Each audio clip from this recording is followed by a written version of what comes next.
சுவையான ஆரோக்கியமான கேப்ப உருண்டை எப்படி செய்யலாம் வாங்க பார்க்கலாம். எங்கள் வீட்டில் க்ளீன் பண்ணி மில் பண்ண மாவு தாங்க இது. 1/4 கிலோ வரைக்கும் நான் மாவு எடுத்திருக்கேங்க.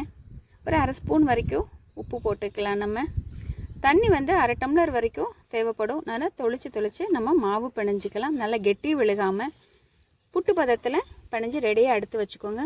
இந்த ஸ்டேஜில் 1/4 கிலோ கடலப்பருப்பு நல்ல கனமான சட்டியில் வறுத்து எடுத்துக்கலாம். நம்ம பிணைஞ்ச மாவை வந்து வேக வச்சு எடுத்துக்கலாம். ஒரு 20 நிமிஷம் இவங்க வேகட்டும். கடலப்பருப்பு இந்த டயத்தில் நம்ம தோல் நீக்கி ரெடி எடுத்து வச்சுக்கலாம். மாவு வெந்துருச்சு. இனிப்புக்கு கருப்பட்டி எடுத்துக்கோங்க. கொஞ்சம் பருப்பை கிரைண்ட் பண்ணிக்கலாம். இது மேலேயே கொஞ்சோண்டு இனிப்புக்கு கருப்பட்டி போட்டுக்கலாம். மேலே வெந்த மாவையும் போட்டுக்கலாம். ஒரு ரவுண்டு மிக்சியில் போட்டு எடுத்து ஒரு பாத்திரத்தில் சேஞ்ச் பண்ணிக்கலாம். ஒரு கிண்டிட்டு பால் மாதிரி இதை பிடிச்சி நம்ம அடுக்கி வச்சிடலாம். ஸ்கூல் விட்டு வந்த குழந்தைக்கு ஹெல்த்தியான ஸ்நாக்ஸ் ரெடி ஆயிடுச்சு.